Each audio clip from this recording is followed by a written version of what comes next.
As I had said earlier, if there is a big lie that has been given in the last 1 year, that it should actually be put in the Guinness Book of World Record as the biggest lie of the year, is being told that the people of this region are shareholders in this government.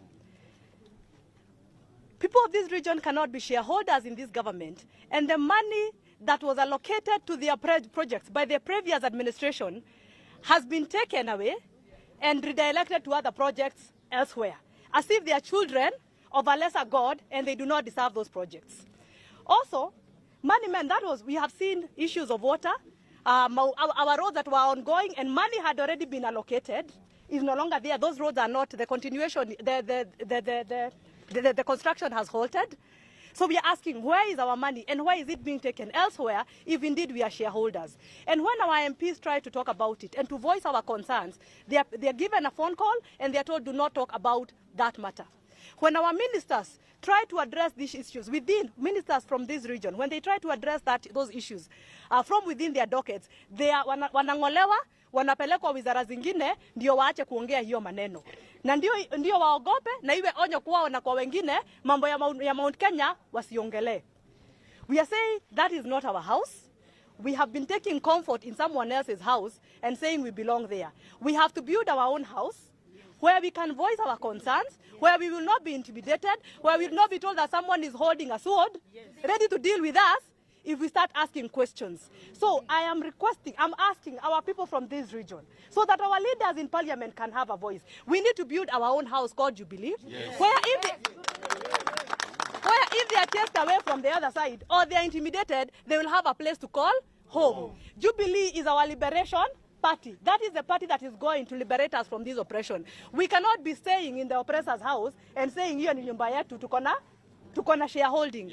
From now moving on, we have to start a new movement where we go build our party Jubilee, and then from there start raising our voices, start challenging our MPs, our ministers to talk without fearing. We are not, I've said, we are not children of a lesser God.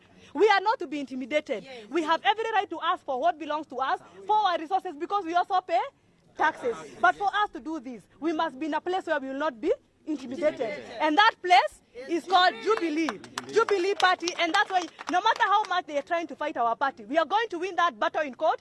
We are going to take our party back and we are going to fight for this region and for our country. Because when we are in Jubilee will be able to align with people with like-minded people, ODM and the others, and Wiper, and be able not only to fight for ourselves, but to fight for the region.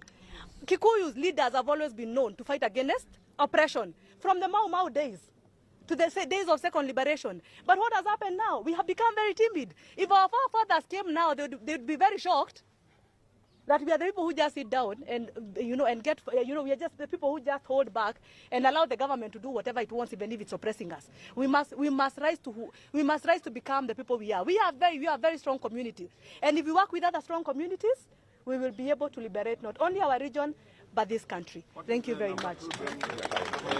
Yes?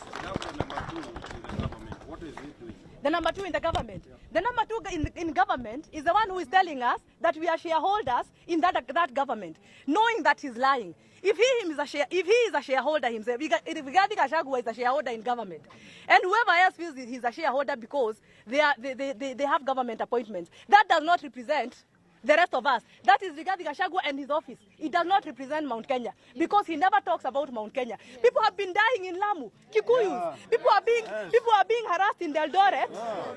He does not talk. I have not heard him talk about Lamu. I have not heard him talk about Nyamakema traders. But he's telling us we are shareholders. Hiyo ni kiti yake yeye mwenyewe. Haituhusu. Haituhusu. So that is his position as Rigathi Gachagua. It does not belong to Mount Kenya or to the Kikuyu community. Thank you very much. Yes. Yes? Yes? Restructure Jubilee Party to enable you to make it strong again. How are you going to restructure Jubilee? Are you going to restructure the leadership of the party? Also maybe move from Azimio coalition? No, we are in Azimio coalition to stay. That is our coalition, and that is why we are going to work with other leaders and other communities to build a very strong movement. Yenye itang'oa Ruto kwa hiyo kiti. So we are staying in Azimio, we are fighting from there, and we are very united. These stories you are hearing, they are sponsored stories. To say that Azimio is divided, I don't know who is here, who is no, Azimio is together. Yes. And we are going to fight this battle together. And about restructuring of Jubilee, the most important thing right now for Jubilee is to start from the grassroots, building up. We cannot just be a party that talks from up there, but mashinani hatuna watu.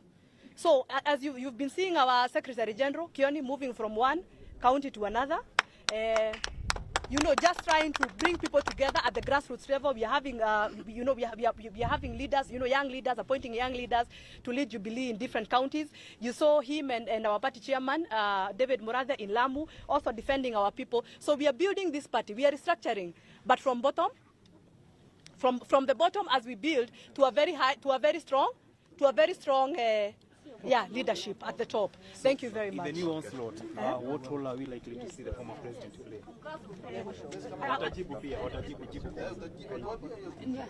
Let him first speak and then I'll yangu ni machache sana. Kwa jina langu naitwa Kariuki Kiroga kutoka hapa Kiambu. Yangu ni machache sana. Kuambia watu wa Mount Kenya, mbele sio kuzuri.